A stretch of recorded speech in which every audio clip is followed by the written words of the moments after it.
안녕하세요. 여에스더입니다. 자, 지금부터는 노화에 대한 이야기를 다시 한번 해보려고 하는데요. 혹시 여러분들은 로마 시대 사람들의 평균 수명은 대략 몇 세 정도가 되는지 기억하고 계세요? 제가 예전에 말씀드렸던가요? 로마 시대 사람들의 평균 수명 17세. 거의 가깝게 맞추셨네요. 로마 시대 사람들의 평균 수명은 대략 25세 전후였다고 합니다. 굉장히 짧았지요. 물론 그 당시에도 오래 산 사람들은 있었지만 전쟁이나 기아, 유아 사망 등을 포함해서 평균 수명은 25세 전후였습니다. 그런데 불과 100년 전이죠. 1900년대 초반 1차 세계대전 당시 미국인들의 평균 수명은 47 정도였고요. 그리고 불과 100년이 채 되지 않는 시기에 이제 한국인들의 평균 수명이 어느 정도 됩니까? 남성은 75, 6세, 여성은 82, 3세입니다. 자, 여기서 말하는 평균 수명은 50세 이전에 교통사고를 당했거나 또 여러분들은 잘 못 느끼시겠지만 이 젊은 사람들의 사망 원인이 우울증 등에 의한 자살 이런 원인들이 많기 때문에 만약 여러분들이 안전벨트만 잘 매고 40, 50세만 무사히 넘기시면요. 별로 원하지 않으셔도 85세에서 90살은 거뜬히 사실 거고요. 그리고 운 나쁘신 분들은 100세를 넘길 것으로 내다보고 있습니다. 자, 이렇게 100세다, 120세다 그런 나이가 중요할 것 같지는 않습니다. 저는 개인적으로 그렇습니다. 저는 제게 주어진 수명보다 제가 몇 년 좀 일찍 죽는다고 하더라도요. 저는 사는 동안 여기저기 아프고 싶지 않고요. 또 가끔씩은 제 동료들보다 좀 젊어 보인다라는 이야기를 들으면서 살고 싶은 게 제 소망이고 여러분의 소망이기도 할 것 같아 오늘은 그 이야기를 해드릴까 합니다. 지금 제가 40대 중반을 조금 넘겼는데요. 저는 깜찍하게도 이런 희망을 가지고 있습니다. 제가 지금은 42세 정도로 보이고 싶어요. 별로 동의하는 표정 같지는 않으세요. 저는 40대에는 제 나이보다 5년 정도 젊어 보이고 싶고요. 저는 제가 50대가 되면 제 동료들보다 한 7년 정도 젊어 보이고 싶고 저는 제가 60, 70대가 되면 꼭 제 동료들보다 10년 정도 젊어 보이고 싶은 꿈이 하나 있습니다. 자, 그러면 내가 60, 70대의 내 동료들보다 10년 정도 젊어 보이려면 뭘 도대체 어떻게 해야 할까요? 모든 의사나 모든 과학자가 동의하는 노화를 늦출 수 있는 가장 확실한 방법은요. 절식 하나밖에 없습니다. 절식은요. 곡기를 끊어라 라는 말이 아니고 음식을 아껴서 먹자는 뜻이지요. 음식의 양을 줄이는 게 아니고 열량, 칼로리만 줄이시면 돼요. 예를 들면 한쪽 접시에는 갈비나 삼겹살이 6, 7점이 있고 한쪽 접시에는 샐러드가 듬뿍 올려져 있습니다. 어느 쪽을 먹는 게 절식입니까? 정답입니다. 양은 많지만 열량이 적은 샐러드를 먹는 게 절식입니다. 그렇다고 풀만 먹으라는 얘기는 아니에요. 예를 든 겁니다. 그래서 미국에서 가장 큰 노화 연구소에서 아주 재미있는 연구를 했는데요. 자, 사람과 가장 닮은 동물이 어떤 동물인가요? 원숭이죠, 원숭이.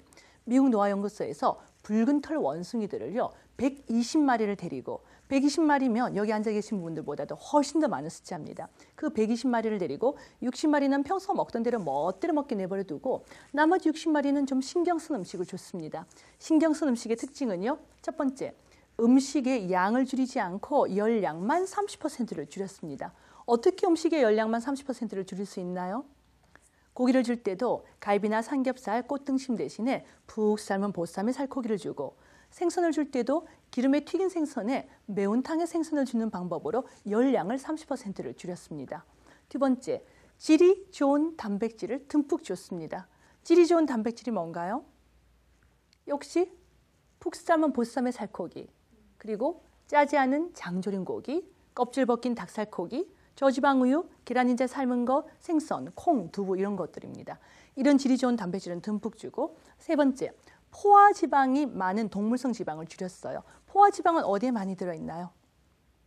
역시 갈비나 삼겹살입니다. 여러분들 갈비나 삼겹살은요. 고기라는 표현보다는 포화지방 덩어리라고 생각을 하셔야 돼요.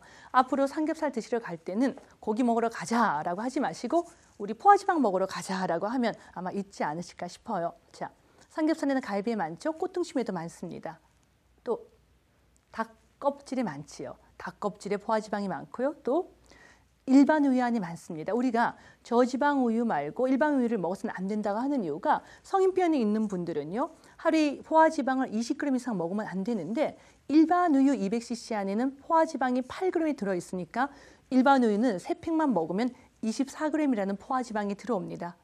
저지방 우유 안에는 포화지방이 1.5에서 2g밖에 없으니까 3팩을 먹어도 8g이 되지 않지요. 자, 그래서 일반 우유 대신에 저지방 우유를 드셔야 되고요. 또 우리가 흔히 많이 먹는 왜 유지방이 듬뿍 들어간 맛있는 아이스크림에도 포화지방이 많습니다.